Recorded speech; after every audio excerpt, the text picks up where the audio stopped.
Todo ser humano possui naturalmente um instinto de sobrevivência. Por mais civilizado que se proclame a pessoa em situações extremas, nas quais sua vida corre perigo, este mesmo indivíduo irá se transformar por completo. Muitos se superam a si mesmos, realizando coisas que sequer pensavam ser incapazes de fazer. Mas uma pergunta sempre é levantada por muitos: quão longe ou extremo pode ir o ser humano para se preservar? A resposta a isso é relativamente simples, mas mesmo assim fascina a todos. Não há limites nem ética para preservar-se. Para provar isso, nesse vídeo veremos histórias reais de sobrevivências inacreditáveis. Deixando seu like e sua inscrição, você vai estar mostrando que gosta do assunto e vai ver mais vídeos nossos. Na manhã da véspera de Natal de 1971, o voo 508 da companhia peruana Lanza decolou da capital Lima para Pucallpa e depois deveria seguir até a Amazônia peruana. O voo levava 86 passageiros. Entre eles estava a bióloga alemã Maria Kopka e sua filha Juliane, de 17 anos. Maria queria voltar para a Amazônia, onde vivia, mas Juliane queria participar da cerimônia de formatura de sua turma no dia 23. Como era época de festas, a maioria dos voos estava cheio, menos este da Lanza. Hans, marido de Maria, pediu para que sua esposa não voasse com a companhia, que já tinha péssima reputação de segurança por vários acidentes anteriores. Ainda assim, na manhã do dia 24, as duas mulheres embarcaram no voo 508, que teve um final trágico. Ao chegar na planície amazônica, o avião cruzou com uma nuvem. O procedimento correto seria desviar da tempestade ou pousar, mas acredita-se que os pilotos decidiram seguir viagem para não atrasar ainda mais sua programação. O voo 508 já estava com atraso de 7 horas. Pouco tempo após entrar na nuvem, os passageiros sentiram uma forte turbulência. Os objetos nos bagageiros começaram a cair pelo avião e as pessoas se desesperaram. Um raio atingiu o avião e 10 minutos depois, Juliane viu luzes no motor esquerdo. Aí, Maria disse calmamente à filha: "Esse é o fim, acabou." Essas foram as suas últimas palavras quando o avião começou a cair. Juliane conta que tudo ficou preto e ela só ouvia o barulho dos motores, enquanto sentia o avião caindo. De repente, o ruído parou e ela estava fora do avião, mas ainda presa no assento. O fato de ter ficado presa em uma fileira de assentos contribuiu para amortecer a queda de Juliane, por questões aerodinâmicas. Além disso, ela caiu sobre copas de árvores, em meio à Amazônia peruana. Depois disso, ela conta que não se lembra do impacto, apenas de acordar no dia seguinte, 25 de dezembro. Ela chamou por sua mãe, mas logo percebeu que estava totalmente sozinha na floresta. A garota de 17 anos quebrou uma vértebra, rompeu um ligamento e tinha cortes nas pernas, mas ainda conseguia andar. Então, o que salvou sua vida foram as lições que os pais biólogos lhe deram no ano e meio que viveu com eles na Amazônia. Juliane seguiu o rio por dias, encontrando os corpos de 3 vítimas do acidente no 4º dia. Só no 10º ela encontrou algum sinal de civilização: um barco e uma cabana de lenhadores.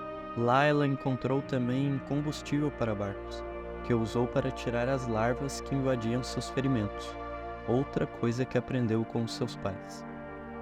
No dia seguinte, os lenhadores chegaram e ficaram surpresos ao ver Juliane, mas assim que ela explicou do que se tratava, eles a levaram em uma viagem de barco de 7 horas, até um local com comunicação, de onde pediram socorro.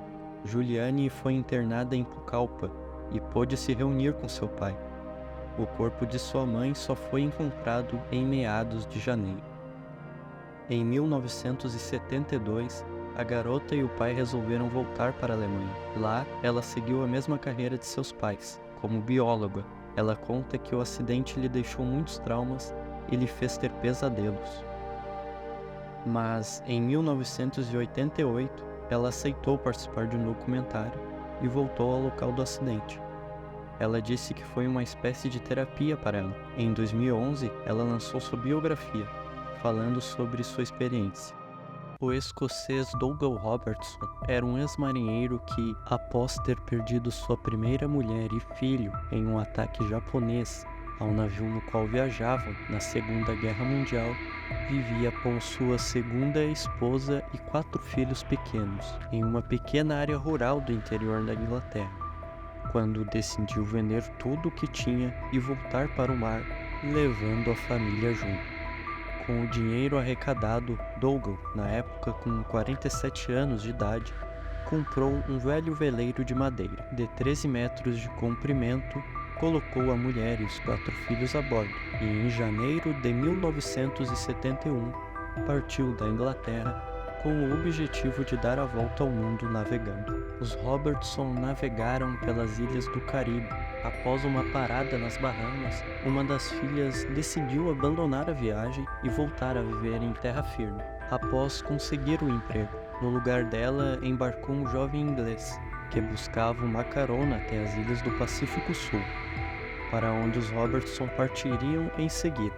É aí que vem o desastre.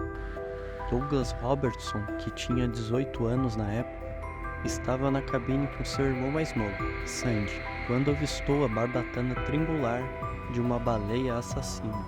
Puxei a vara de pesca e tinha fisgado uma lula enorme. Eu disse então ao meu irmão: "Tem peixes grandes por aqui, relembra, porque onde tem lula, tem baleia." Foi então que vieram os impactos. Foram 3 ao todo, um atrás do outro. A escuna de madeira de 13 metros foi levantada no ar. O barulho foi tão alto que só poderia significar que a estrutura de madeira, que se estende por todo o comprimento da embarcação, havia se partido. "Pensei que tínhamos encalhado", diz Douglas. "Devíamos ter batido no fundo de alguma forma, mesmo estando em alto mar, porque não conseguia pensar em outra explicação para o que aconteceu." Olhei pelas escotilhas e perguntei: "Pai, você está bem?" E ele já estava com a água nos tornozelos. O naufrágio foi imediato.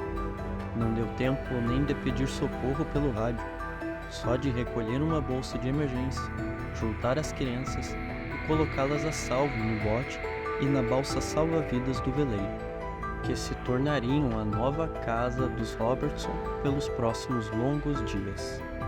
Engolido pelas águas do Pacífico, Dougal e a mulher Lynn fizeram um balanço da situação. Eles estavam a centenas de quilômetros da ilha mais próxima. Ninguém sabia do ocorrido. Tinham apenas meia dúzia de latas de água e comida da bolsa de emergência. E o pior de tudo, 4 crianças espremidas em um bote e uma balsa inflável que ameaçava murchar a todo instante.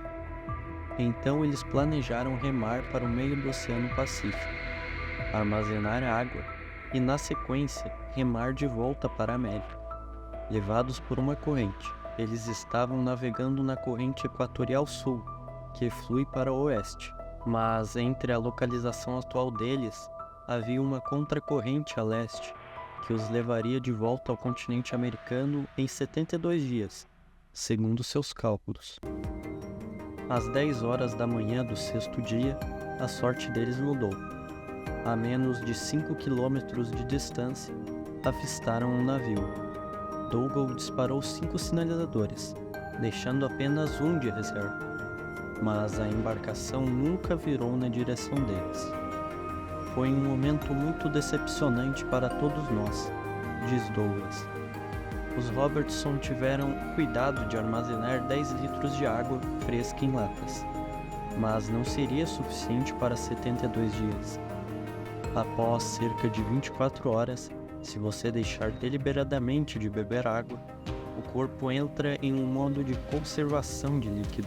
Normalmente, o corpo humano requer cerca de 1,5 litros de água por dia, mas em situações de sobrevivência, esse volume pode ser reduzido para cerca de 400 ml diários, de acordo com um fisiologista do Reino Unido especializado em sobrevivência em ambientes extremos.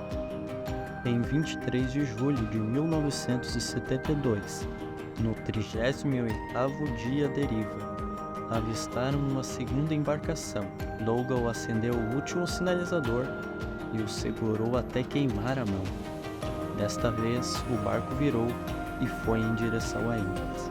Curiosamente, eles nos perguntaram se queríamos ser resgatados, diz Robertson. Eles foram salvos por um barco de pesca japonês. Uma corda desceu até o bote. Foi nossa primeira constatação de que estávamos salvos. Ironicamente, o mesmo povo que havia causado a morte da primeira mulher e primeiro filho de Dougal, razão pela qual ele passava a nutrir sentimentos ruins contra todos os japoneses, tinham agora salvado sua segunda família. Os 6 ingleses foram recolhidos, mas não alimentados imediatamente, porque isso após tantos dias de privações poderia ser fatal para eles. Ao embarcar no pesqueiro, Dougal pediu um café quente. Em troca, recebeu um copo com água de coco. Era preciso readaptar, aos poucos, aqueles combalidos organismos. Com o que aprendeu pelo que passou no mar, Dougal escreveu 2 livros. Sobreviva a um Mar Selvagem, que também virou filme, tendo seu próprio filho Douglas como roteirista, e Sobrevivência no Mar. Depois dessa longa e agoniante história, você acha que seria capaz de sobreviver 38 dias nessa situação, com mais 5 pessoas? Você com certeza ficou surpreendido ao nível de extremidade que um ser humano pode sobreviver. Então deixe seu like, assim mais pessoas irão ver esse vídeo. E se inscreva, assim você vai ver os próximos vídeos. Vamos deixar a matéria completa desses 2 casos na descrição. Até o próximo vídeo.